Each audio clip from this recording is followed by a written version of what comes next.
Hey everybody, it's Mr. Buro from Staten Tech, and today I'm going to be going over the dimension guidelines using a slideshow that was provided to us by a university that we found online. Okay, so when I talk about dimensioning guidelines, I want you to first see a 3-view drawing in AutoCAD. So here's 4 examples of some blocks, and those you would be dimensioning as part of a project. You don't need to draw them. Let's take a look at the guidelines. Okay, so I'll read from the top. It says dimensions should not be duplicated or the same information given in 2 different ways. You see in red, we have certain measurements like the 0.75, the 1.5, and the 2, and the dimensions over here. Those are repeated on the front view of the drawing. Generally speaking, this is the top view of the drawing, this is the side view of the drawing, and this is the front view of the drawing. The front view is by far the most important, and you should not have dimensions duplicated in any way. This would be the correct version of the same drawing. Incorrect and correct. Next, no unnecessary dimensions should be used, only those needed to produce, inspect the part. So the ones that are in red are appearing incorrect because you're just using a little bit of basic math. For the ones that are on the top of the front view, we have the 0.5 is not necessary because you could do 2 minus the other 2 dimensions. Same thing on the side, it's 1 minus 0.5, you don't need that other one, so they disappear. In number 3, it says dimensions should be attached to the view that best shows the contour of the feature to be dimensioned. And of course, you see the red are incorrect. They're on the top view and the side view. However, when you look at the isometric version over here, the shape is clearly shown by the front view here. And that's where these dimensions should be posted, on the front view of the figure. Over here, we have a dimension on a hidden line, and it says, whenever possible, avoid dimensioning hidden lines and features. So even though we understand what that hidden line represents, which is this surface, looking from the right-hand side view, we're not going to dimension that particular aspect there. It would much rather be occurring over here, where the contour is and where the feature is visible. Number 5, avoid dimensioning over or through the object. So the 1, 2, and 0.75 are inside the object. That is definitely wrong. You can see over here that they've been moved outside, including on the top. The 1.0 is shifted to the outside. That's correct. Number 6, it says a dimension should be attached to only one view. For example, extension lines should not connect 2 views. So these lines that come off of the object are known as extension lines, and they are not to be spread across 2 different views. So this one is attached to the top view and this one is attached to the front view, and that's just incorrect. Same thing over here. Here's the correct version of that. Dimensions, as you can see, are relatively in the same spot. Number 7, whenever possible, locate dimensions between adjacent views. So the more dimensions that you have on the outside, the wider your view or your field of view has to be to show everything. So that's why it makes more sense to place these dimensions on the inner parts that are in between the views. And space is typically provided in between the views for those dimensions. So this is a much cleaner look at the same objects. And number 8, this is just a warning that you should not be crossing extension lines unless you have to. And when you do have to cross them, don't break them. Make sure they remain solid lines. The only appearance of a break would be the space that is intentionally put in between the actual shape and the extension lines. Over here, number 9, it says, whenever possible, avoid sending extension lines through objects.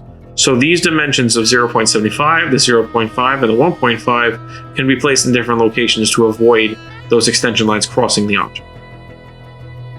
And this is the correct version. Incorrect shows them with the extension lines crossing, and correct without. In number 10, it's just a quick convention when you're doing a diameter. Typically a diameter is on a hole.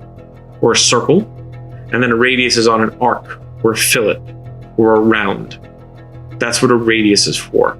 So use complete diameter for complete circles and radius for things that are arc-based.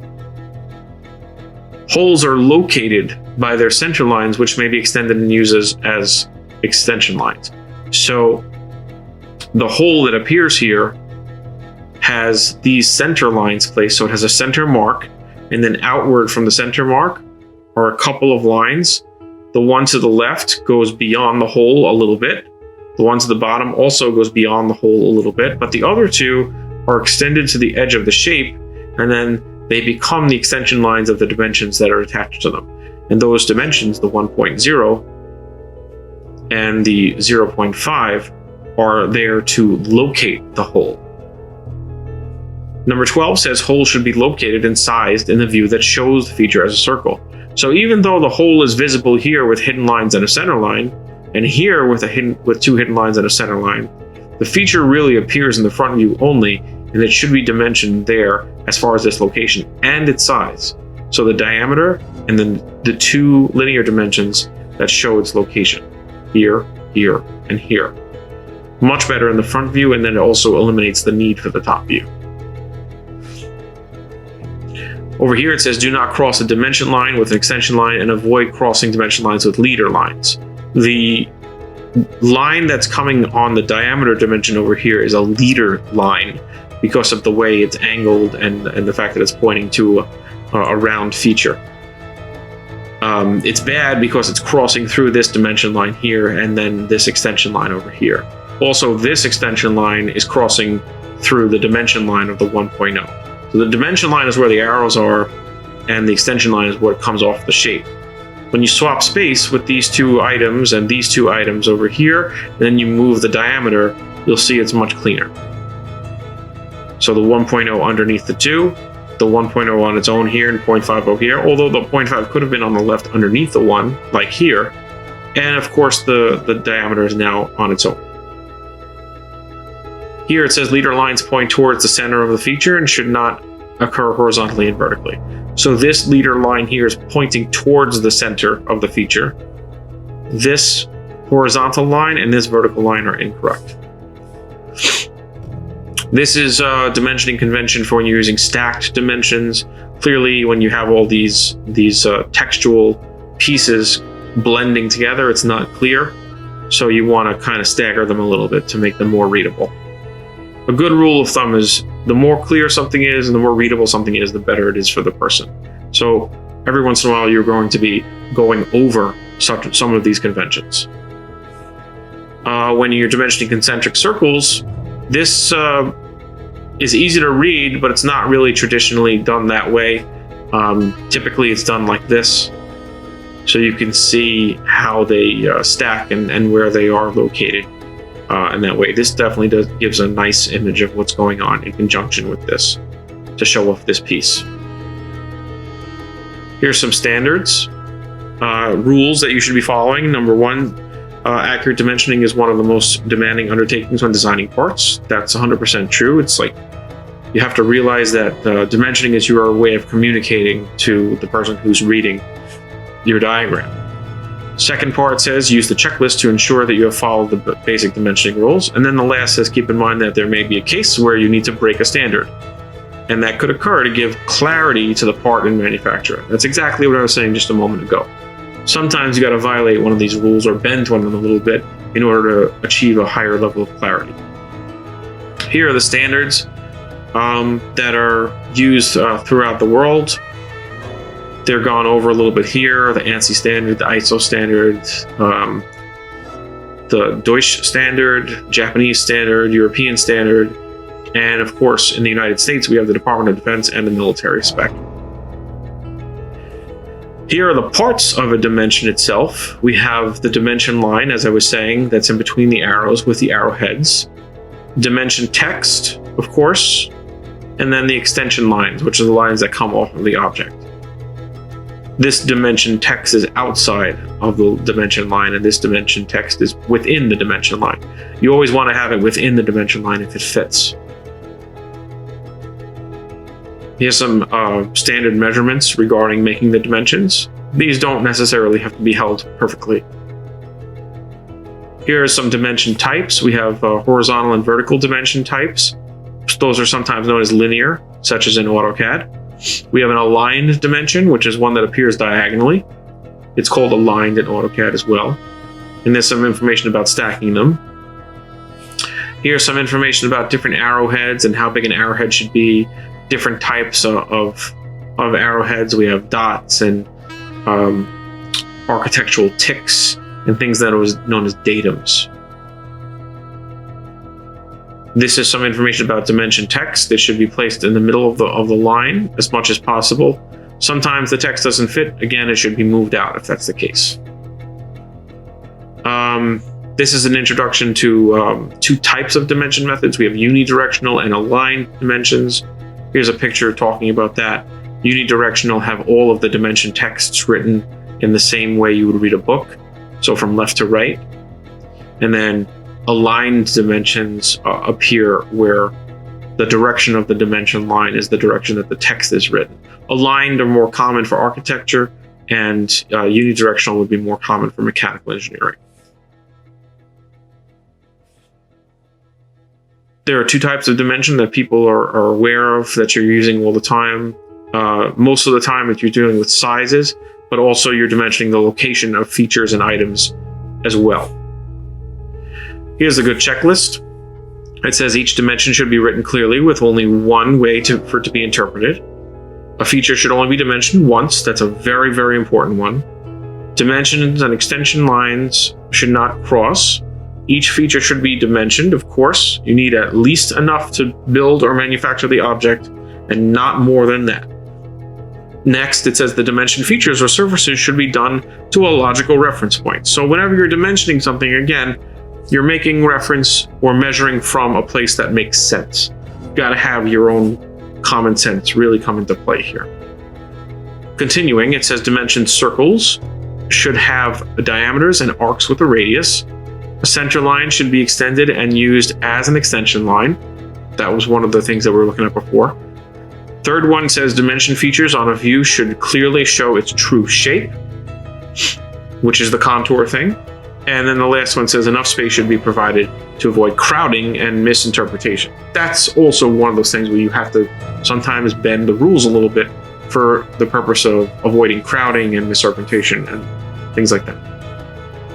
Continuing, it says extension lines and object lines should not overlap. Dimensions should be placed outside the part. And of course, center lines or marks should be used on all circles and holes. Here's some interesting thing that we talk about a lot in Staten Tech. Chain dimensioning. Chain dimensioning is generally looked at as a bad thing when it comes to mechanical engineering. So some examples that you're going to see really quick over here show that and why it would be particularly bad. Here's an example of 3 dimensions placed in a row with a tolerance built into them. And basically, what it's going to be saying is that by the time you have 3 dimensions stacked up, each with their own tolerance, the tolerances accumulate and could produce more of an error. And there's a way around that using what this is called. This is called baseline dimensioning or datum dimensioning. And this document is referred to as datum dimensioning. Here's an example of that. This is a really good example of a baseline dimension in AutoCAD, where you have one extension line serving from a good reference point over here, the side of the figure, and then 3 nested dimensions coming out of it. So that one extension line is known as the baseline of these 3 dimensions. And as you can see, the smallest one is underneath the middle-sized one, which is underneath the largest-sized one. That goes the same for this vertical alignment as well. Here's just another explanation of that. And then this talks about the tolerance again. Here are some symbols that you could be seeing on some of the things that we're doing. Most importantly, recently we've been dealing with radius and diameter, but there's some other ones there that are interesting. This is an important one for when you're dimensioning angles. There are 2 methods. One is called a coordinate method and another one's an angular method. The coordinate method will show you doing the length and the height of an angle with just some linear dimensions. So the maximum size is shown over here for the height of that particular slope. And of course, the width of it is shown in this particular dimension here. Where in the angular method, you only have to show one of the lengths. In this case, it was the one on top, the horizontal length, and then the angular measurement from that length, which is 30 degrees. Dimensioning arcs and circles. Arcs and circles are dimensioning the views that show the arc or circle. We talked about that before. Arcs are dimensioned with a leader line to identify the radius, and in some cases the center mark. And circles should have a center mark and dimension with a leader line to the diameter. And that's about it. So we've gone through quite a bit. The beginning of this presentation is certainly the most important part, where it gives you the examples of things that are correct and incorrect. And once again, I will remind everyone that clarity is by far the most important thing. So try not to violate any of the rules we were talking about, and be sure to ask someone's opinion every now and then about what you're doing. And don't be afraid to edit after you've been doing it to get it to look just perfect. That's about it, and thank you very much.